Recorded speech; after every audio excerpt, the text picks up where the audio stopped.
Welcome back to the Mental Playbook podcast. I'm here with Emily Huston, former professional athlete and founder of HomeTeam. Hi, Emily. How are you doing? I'm good. Thanks for having me, Malia. Appreciate it. Yeah, Happy New Year too. Yeah, Happy New Year. This is a great way to start. It It's the is. second, so. Yeah. So I'm really curious to know, you played volleyball at Baylor and then you played professionally. Could you share your experience as an athlete in that journey? Interestingly, I did not play volleyball at a young age. So I was a multi-sport athlete and I was actually playing basketball at a decently high level. I went to a very sports-oriented high school. And as a freshman, I was on the varsity team and I broke my leg. And I'm tall, but I was very skinny at the time. And basketball players have bigger bodies, and I was also just playing against seniors. So anyway, I broke my leg, and but there had been volleyball coaches at the games, and so they were like, you know what, she has a volleyball body. Why don't we talk to her? So they actually came up and they recruited me to play volleyball. I had not really played volleyball before.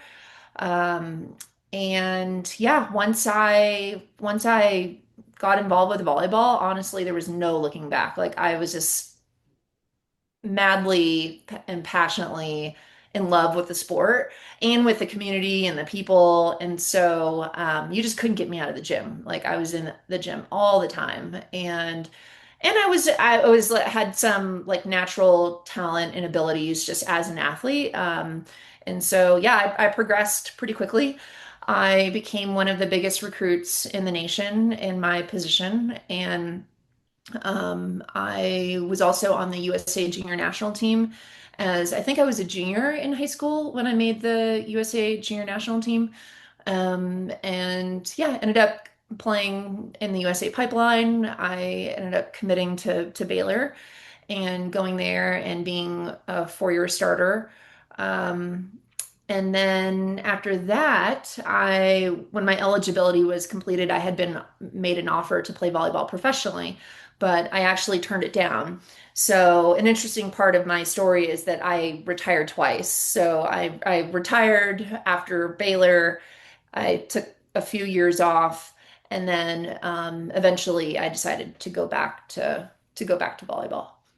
Awesome. And so when did your volleyball career officially come to an end?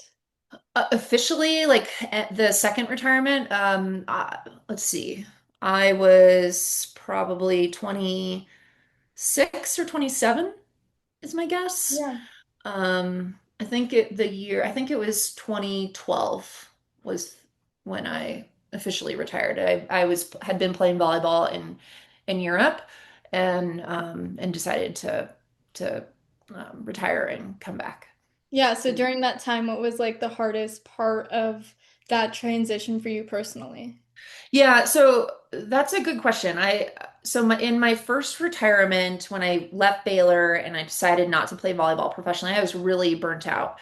And I honestly was just like looking forward to moving to Dallas. I was in my early 20s and had was having a great time in Dallas. I'm originally from California and come from a liberal part of the state. And so moving to Texas initially was this huge culture shock. Yeah. And but after spending years there, I kind of got somewhat like culturally indoctrinated to this idea that I should be married and I should have kids and this whole thing. And that is not how my life went.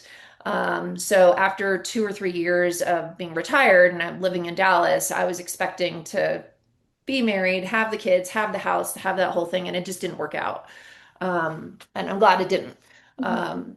But I became very depressed. I think that I'm probably overemphasizing that cultural component because my retirement from sport was obviously a big part of that. So I became really depressed. I didn't know where to go for help. Mhm. Um, I was desperate to get out of my depression. And yeah, it was difficult. Like I felt very alone.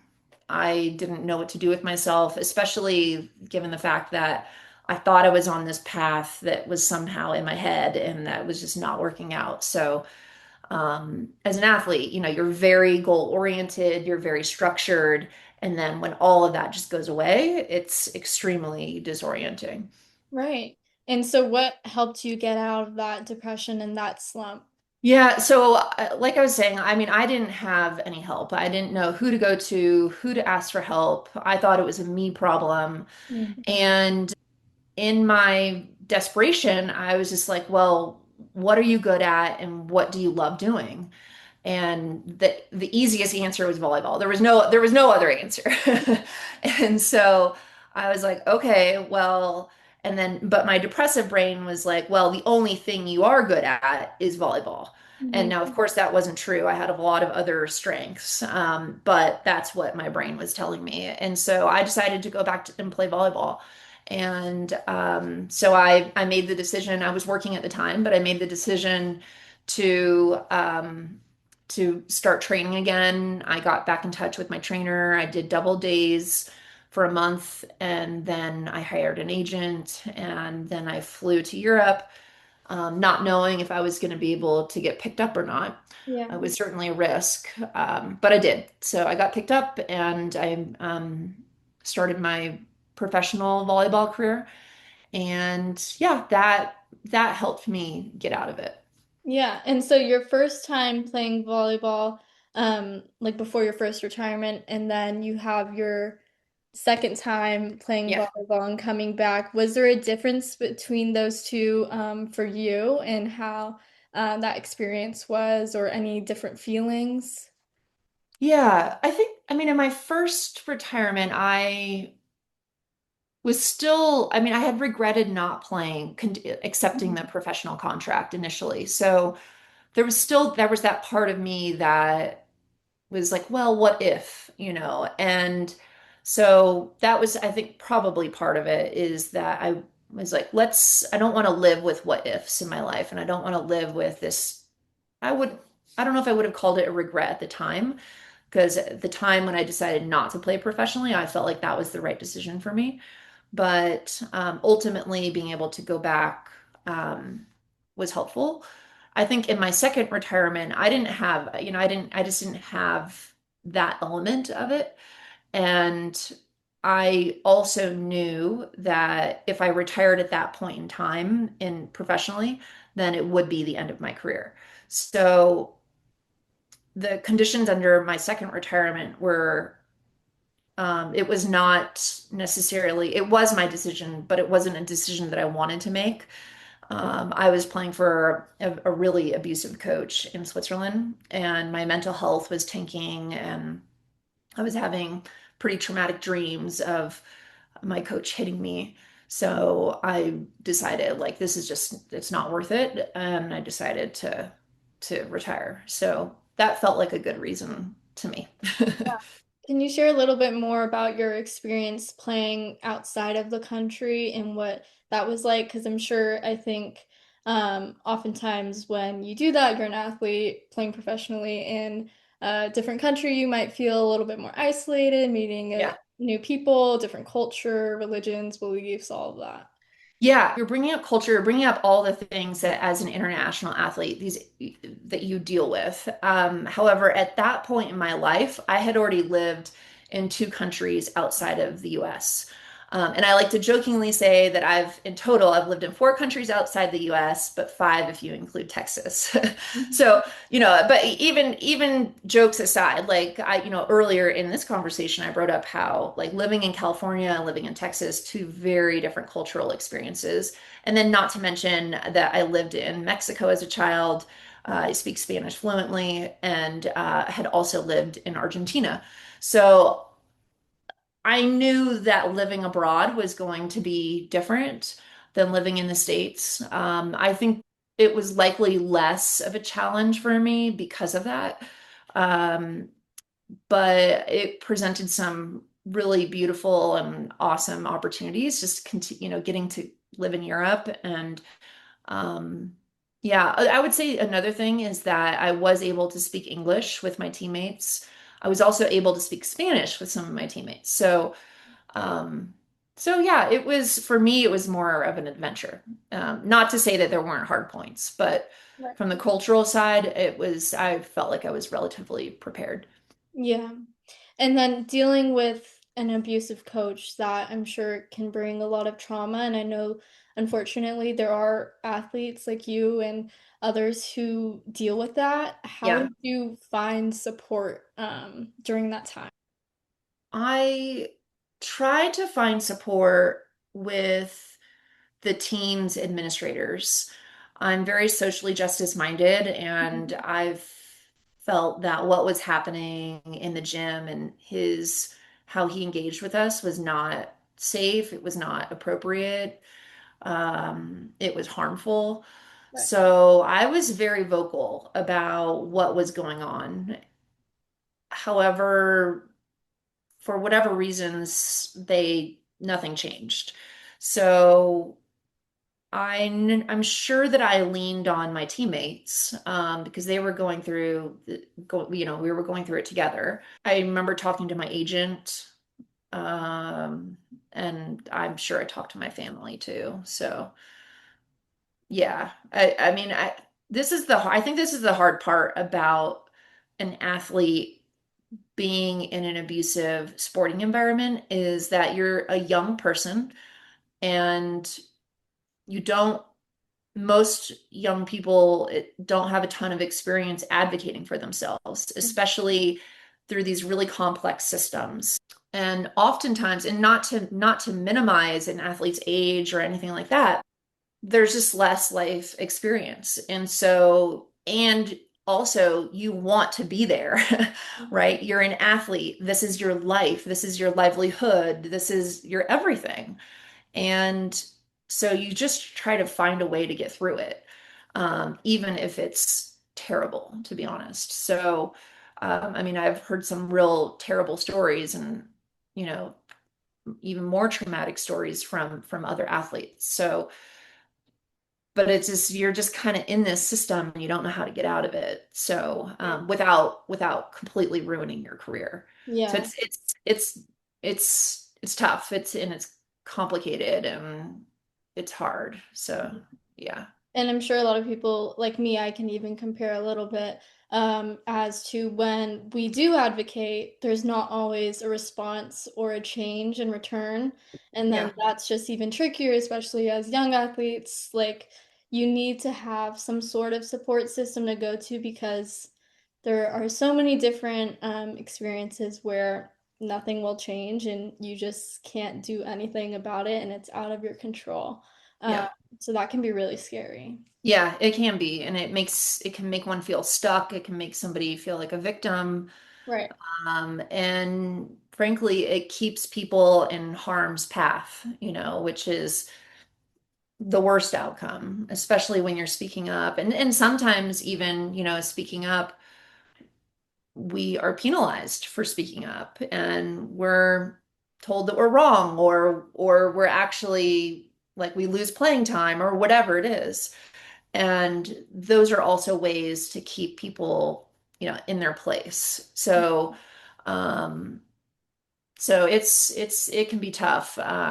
Yeah, depending on the circumstances. Yeah, thanks for sharing about your experience. I want to talk about the term retirement and Mhm. what that means to you, especially because we use the term retirement in terms of occupation, but then there's retirement for athletes. And I don't know, to me, I think it could be like a lot of times people view it as what's next professionally, Mhm. but what is your focus really about in terms of retirement? Gosh, I love the way that you just positioned this question. To me, it shows a lot of wisdom, Malia, because you're absolutely right that retirement is often used in the context of occupation, of a career. The thing that I think most people are missing is that an athlete's career is their career. and it's Mhm. their everything. They've been committed to this um, to this endeavor and to this athletic pursuits, some since the time they were 5 years old, and then they progress on. And the other thing that I think people are missing from a macro perspective or just from a systemic perspective is that an athlete does have different life cycles throughout their career, right? Like a 5-year-old competing is way different than a 15-year-old competing, or a 15-year-old and a 23-year-old, right? Totally different landscapes, totally different bodies, totally different everything. Um, and what people largely are missing is that retirement is a part of the life cycle of every single athlete. Yeah. Every athlete is going to retire, and um, retirement is honestly the hardest part of for an athlete because there's zero preparation, there's next to zero anticipation of what that's going to look like. And it's a time where athletes end up feeling betrayed, where they end up feeling alone, isolated. It's also a time where they end up developing mental health issues, among many other um, there could be many other outcomes that I'm happy to go into, but that's retirement needs to be considered a part of the athlete's journey. Right. And so, can we talk about some of the reasons why an athlete might retire? The ones that, like sometimes it's out of their control, like it could be an injury or Yeah, a trauma. yeah, totally. So in my graduate studies, this is actually where I did my research and wrote my thesis, is on the trauma of injured athletes. And so, but to first answer your question, an athlete can retire for a number of different reasons. It could be injury. It could be depending on like what level they're playing in. It could end up being familial or financial. At the D2 and D3 levels, there is significantly less funding. So if money is an issue, that could be a factor. Health issues I think are often not talked about. Like if somebody has an autoimmune issue, for example. I know another athlete actually, she didn't end up retiring. She ended up going back to her sport, but she developed cancer as an NCAA athlete. So, of course, that, sidelined her for a while. Um, the completion of one's eligibility. There's also, entering the transfer portal and not getting picked up. So there are a number of different reasons and causes that can contribute to an athlete's retirement, including like my example, right? I was not intending to retire, but I felt that I needed to retire to protect my mental health, to protect my well-being because of the abusive environment that I was in. Yeah. So, why do you think injured and retired athletes feel isolated even when they could be surrounded by people like their teammates and coaches? Depends on what the circumstances are. So let's talk about injury first. So I like to say that injury is injury is actually an injury of isolation. And because what happens for an injured athlete is they're no longer competing, they're no longer practicing with their team. They're no longer working out or training in the environment of their team. What happens is they are removed and they end up having to go to the training room where they do rehab or physical therapy. And maybe they're with some other injured athletes. Oftentimes, maybe it depends on the schedule of the PTs, and so there's complete isolation oftentimes, and that is one of the injuries that it just compounds the issues for a retired athlete, excuse me, for an injured athlete. And these compounding effects can lead to not only delayed recovery times, but mental health issues, substance abuse issues. Um, I mean, a number of things, academic problems. gosh, I mean, there's just the list can go on. Yeah. And so, from your perspective, why aren't traditional mental health pathways always reaching those athletes who truly need them the most? For the injured athlete and the mental health services not reaching them, I think that it's two separate issues, right? So for the injured athlete, they're still in the system of of their athletic institution. And so oftentimes what we're seeing is that there are systemic gaps. And so once an athlete becomes injured, they, like I said, they get removed and they're now in the training room. Right. But the trainers don't have the training to be able to recognize mental health issues or to even to be able to refer them to a mental health specialist. And then also depending on the funding of the school and frankly the values of the school as well, there may or may not be mental health services that are available to the athletes. So there are a lot of barriers. Each school is likely to have a counseling and psychological services department that's on campus for their regular student body. Again, depending on the size of the school.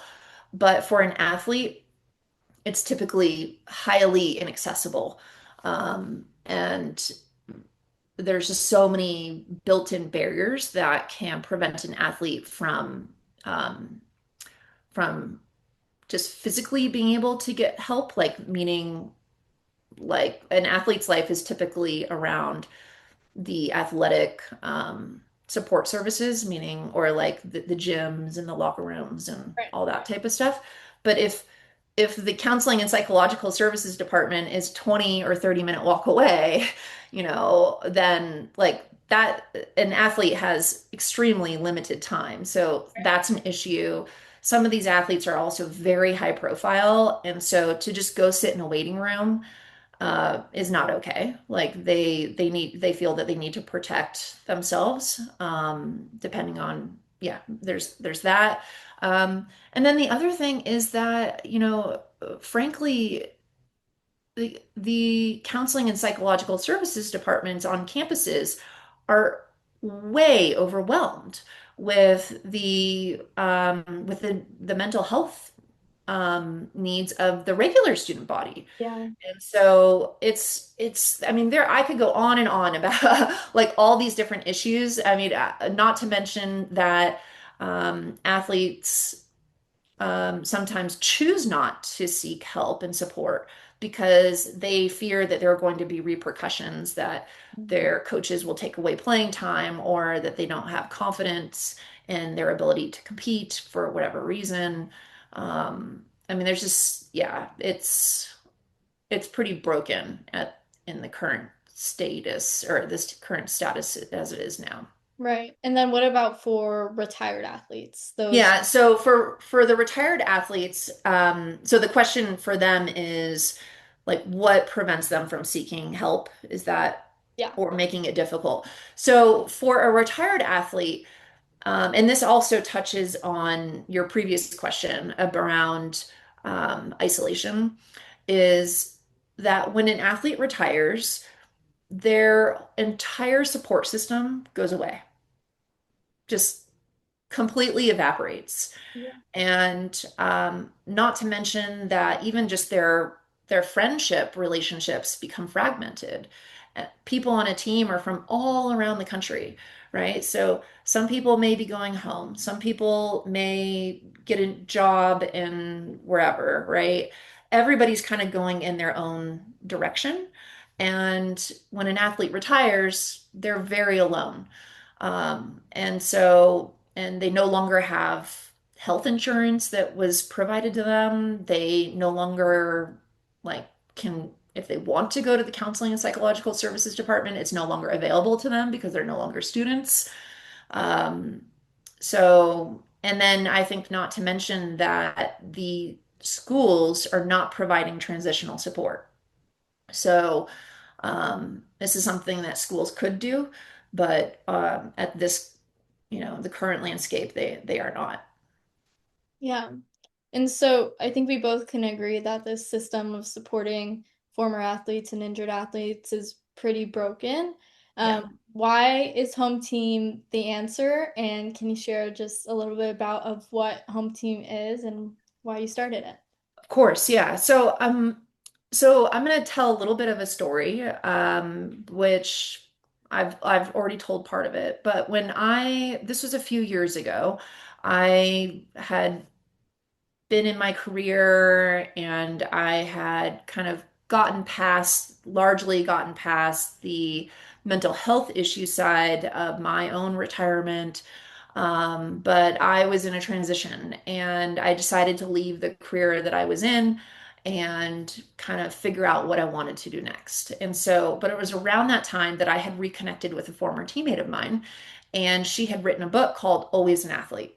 And her book talks about the developmental progression of an athlete from the time that they're 5, 8 years old, whenever they begin, to the stage of their retirement. And she equated this progression as if the athlete is climbing up a mountain.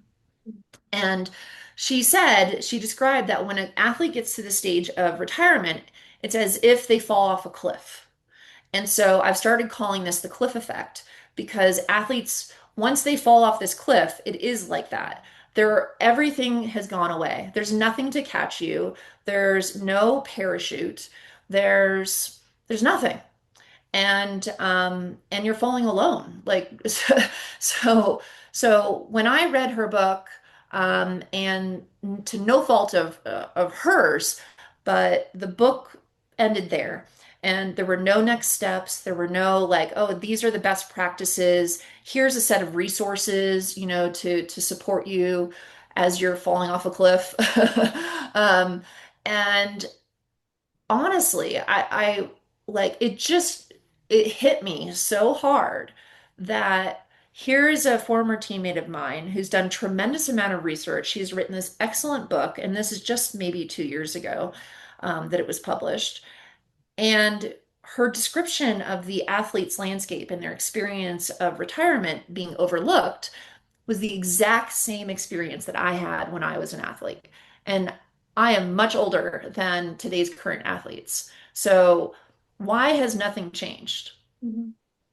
It's been almost 20 years since I retired from Baylor, at least, and it's the exact same. So I honestly was blown away.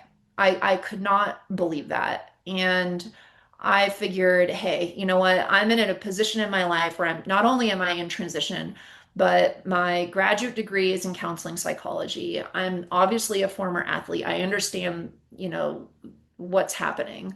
Um, and I've worked in world-class operational like environments for over about a decade. So why not shift to doing something meaningful and to changing the system so that nobody has to experience what I experienced and what all of my former teammates experienced, and not just my teammates, but every athlete around the nation. I just want to emphasize that, right? Like it's every athlete who's is affected, and this is a systemic failure on all athletes. So with Home Team, what we're doing is we are addressing these systemic gaps for retired and injured athletes. And the way that we do that is by bringing these athletes together. We have a community of retired athletes, and we also in that community have uh, multidisciplinary professionals who are retired athletes themselves, but they work in the athlete ecosystem. So when you asked me, like, what are some of the reasons that an injured athlete isn't getting the mental health care that they need? It's oftentimes because these professionals who are very well-meaning, highly trained, experts in their field, but they're not mental health clinicians. Yeah. And so, but the other thing is that the system as it's designed is not designed for them to communicate with one another. So everybody's working in their own little silos, and that's creating a ton of risk for athletes. So it's a very simple solution, but what we're doing is we're just bringing people together.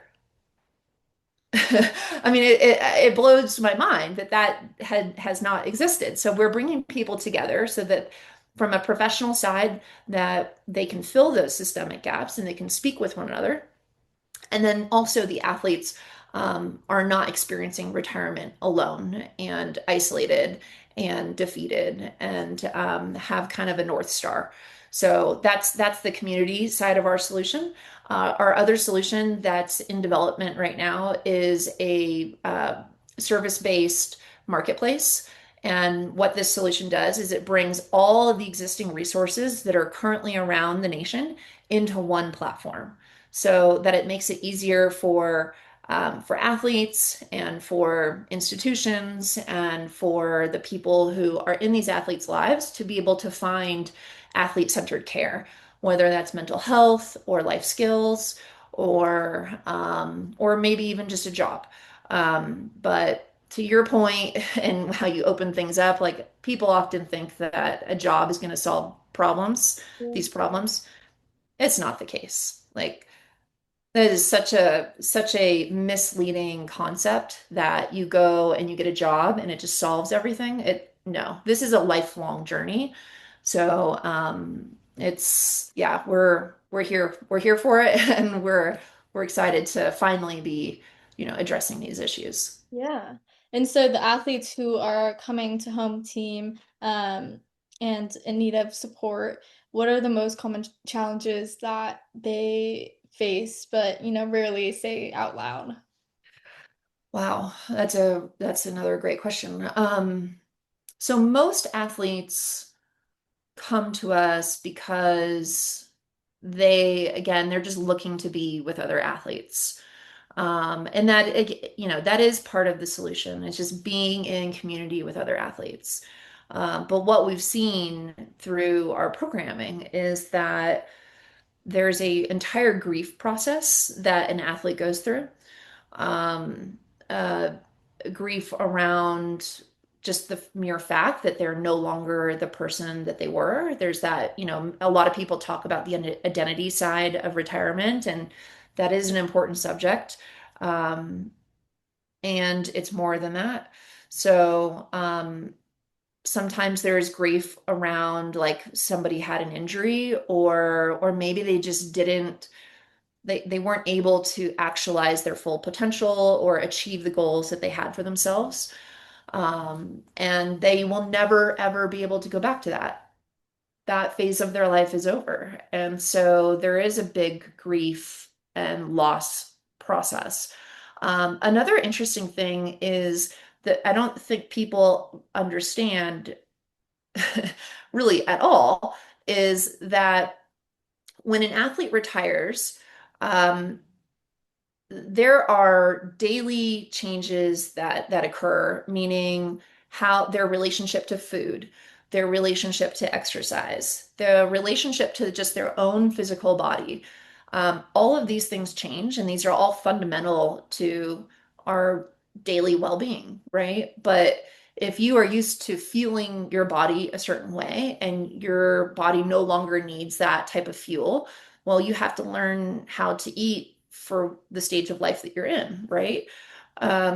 This is another tricky topic because, especially around food and exercise, because um, athletes, in a moment when you're in free fall, right, in this cliff effect, what you're really many people are looking for is control in any which way that they can get it. So in relationship to food, oftentimes there are eating disorders that develop in retirement. Um, there can also be other forms of athletes seeking control that we, in clinical terms, we call maladaptive, but basically like unhealthy coping strategies. So that could be substance use, it could be um, like using sex as a coping strategy, risky behaviors, just like driving and driving fast and things like that. Of course, depression and anxiety could certainly develop. Um, Another thing that I've found really interesting as it relates specifically to today's athletes is the their relationship to their sport as it is tied into NIL, which stands for name, image, and likeness. And today's athletes are dealing with a whole level of professionalization of their sport through NIL that I didn't have to experience. And I'm glad that I didn't, because as an NIL athlete, you're always on. You're on social media. There are expectations for not just your sporting performance, but these professional commitments that you're making for promotion or whatever it is they're trying to sell. And so because that's tied into social media, the athletes, when they are front-facing people to the public, of course their followership goes up. Yeah. But once they retire, they in some ways become invisible because they no longer have the platform that they once had. And I've had a number of athletes use the same words in that um, they feel like just irrelevant. And it's a really sad set of outcome or circumstances to see them grappling with because it's just tied to a phone and it's just tied to followership. And it's kind of like a vanity metric in some ways, but this is their reality, right? Is that they were really involved with NIL and now they're not. And yeah, it's sad. It like doesn't, it just compounds the issues that they're already experiencing.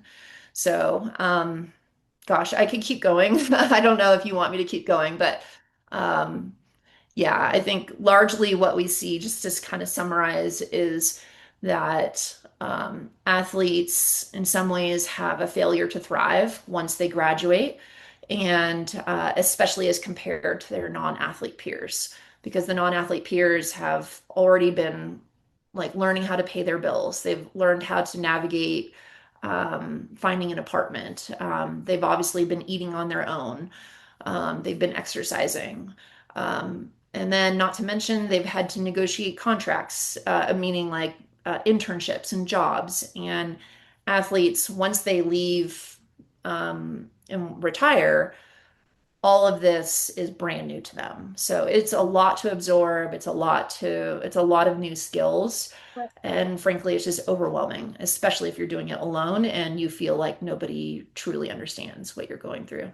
Yeah, I mean, this is all like mind-blowing to me in the way that there hasn't been solutions or really a support system to help these athletes, and the fact that everyone can kind of relate to each other in some type of way. You brought up the loss of an actual system, like a daily system where they have a schedule and stuff, and now Yeah. after you retire, they lose that schedule. But then you also brought up identity, and I think identity loss is really important because I've talked about this in many of my other episodes Okay. where we athletes kind of attach our identity to our sport, and then Mhm. when we lose that sport we kind of lose that part of our identity. Oh, um yeah. so yeah, so how do you help athletes separate their identity and value from their performance for the very first time?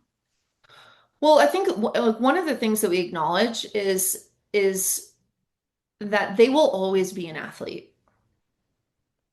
There's no there's no like yes, you have retired, but you're still an athlete and you still have the mindset of an athlete. And um, we do not try to help our athletes abandon the characteristics or the personality traits or the skills that they did develop as an athlete. What actually, would be helpful is to help them identify that there are a number of strengths that you have, there are a number of skills that you have, but how do you leverage that in your transition? And so that's one of the pieces that we focus on. But I feel like I'm getting away from your question. Can you ask what's the question again? Yeah, yeah. I mean, I like how you were wording that, but yeah, so how do you help athletes kind of separate Oh, their separate. Yeah. yeah, Yeah, I mean, I think that we don't is the answer, that we don't try to create this separation. It's more about who are you also that you just don't know about yet. So there's a big piece. Yes, there's like this grief process because you do in some ways need to say goodbye to parts of that identity, not all of it, as I've been describing. but it's an opportunity for expansion and for growth. Growth is one of the stages of retirement that we think is the hardest because there's so much uncertainty in growth. And it's scary, it's overwhelming. It's you feel as an athlete, you're used to being very good at something, and then suddenly you're just bad. It feels like you're just bad at everything. And so we teach them skills in terms of um, self-compassion and just awareness and mindfulness and normalize that, yeah, this is part of the process because you're expanding who you are. You're learning about who you are. You're learning about what your interests are outside of sport. As an elite athlete, you have blinders on. There's no way that you can be an elite athlete and, have five or whatever other endeavors. So you typically are hyper focused on one thing, their sport, and then once that's gone, it's scary to like go into this other world that you know nothing about. So, but that's why we're there, is to guide them through this process, but they are the expert of themselves, and ultimately, it's up to them to kind of walk through the door with us.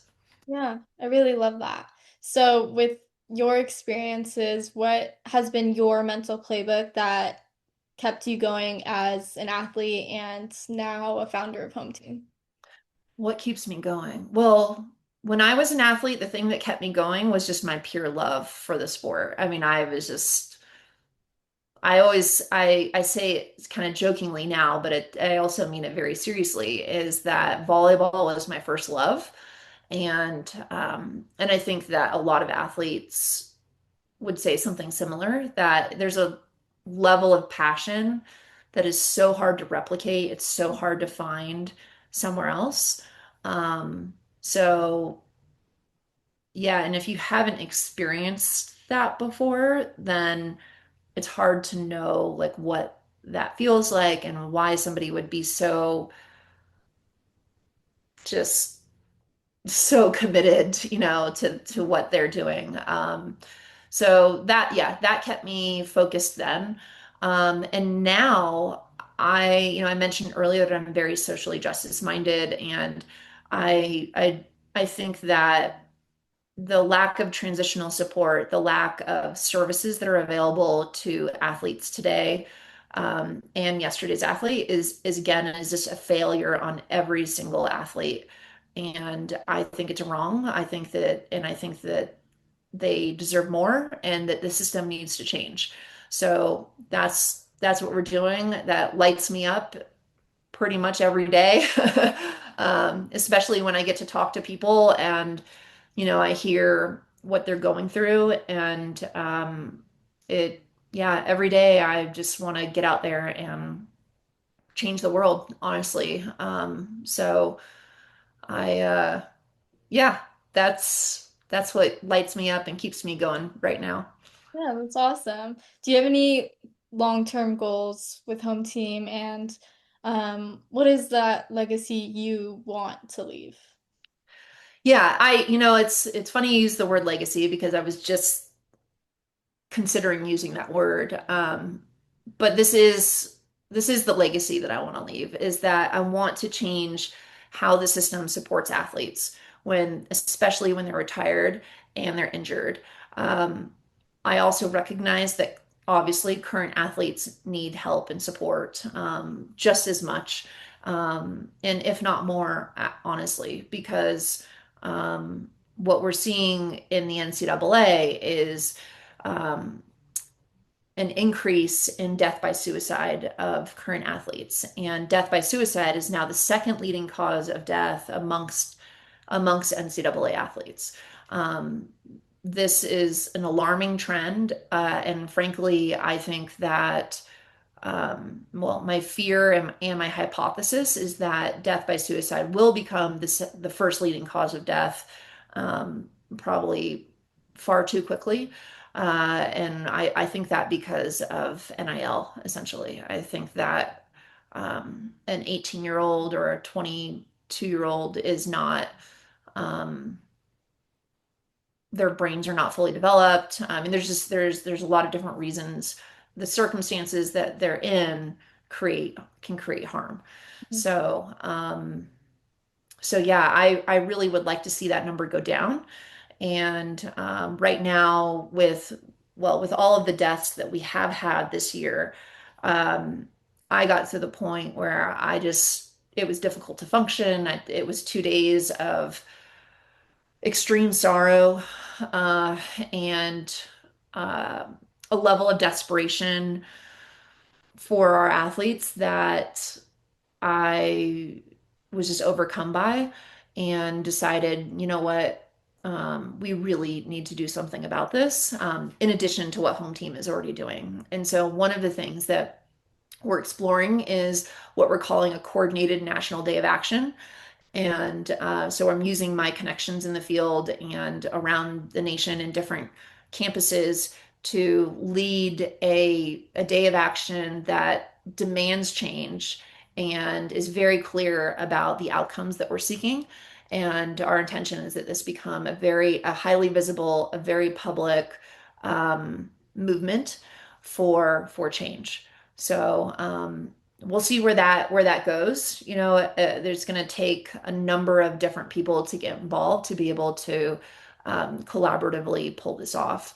So, but yeah, wish us luck with that, and would love your support and help because it's a big endeavor. Yeah, So definitely. I think, yeah, it's especially now what you just talked about with suicides and all of that. Even beyond athletes, mental health is really, really yeah, um, well, important to kind of focus on and find that support because not everyone has a support system. Um, that's right. so it's Well, great and that you're doing that with Home Team. yeah, I mean, I was just touching on the legacy, but you were saying like, what is the vision for the future and what else can Home Team become? And I'm loving this conversation because I think you're really picking up on the nuances of the environment that we're in. One of the things that in terms of Home Team and what we see as a potential outcome is truly being able to affect millions of people around the world. And okay, so why do we believe that? We believe that because athletes have a certain power and fascination with just the general public, and sport is Yeah. extremely powerful as a uniting force, as a peaceful and strategy to bring people together and create positive outcomes, right? Not only just in our micro communities, like in the communities that I'm living in right now, and the community that you're living in right now, but quite literally around the world because people love sport. And so I believe that if people see their heroes and they see, these people, these athletes that they're putting up on these pedestals and that they're seeking help and they're taking care of their mental health, that will have a butterfly effect to so many other people, and they also will get the help that they're needing.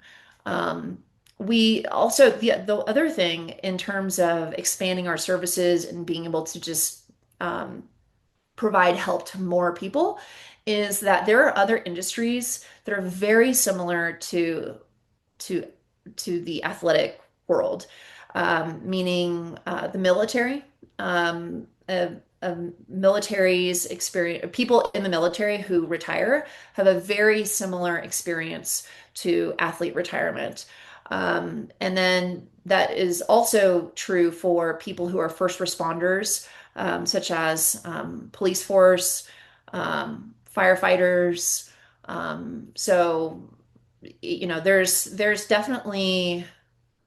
um, definitely a lot of parallels amongst especially these three industries. So eventually we intend to expand into the military and first responders. Yeah. And I really love that you brought up unity in sports because I think that's such a big thing and such a big reason why I do this podcast as well, Yeah. is because this is what brings us together, these um, experiences, our journeys. If you can relate to it, that's just one connection, right? So I think what you're doing with the change and advocacy, I think that's really great.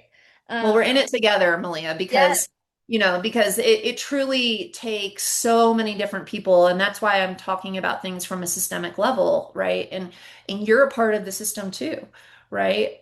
Because we need people who are elevating these conversations. We need people who are making these issues more visible, right? And then we need people who are providing the solutions, and we need people, I mean, there's so many different areas of need. And so I just want to make sure that you are also a part of the solution. And I am so grateful that, I mean, when I got connected to you, I was like, holy cow, this is amazing, that you are a freshman and in college and undergrad, and you're doing what you're doing. I'm just so impressed, honestly.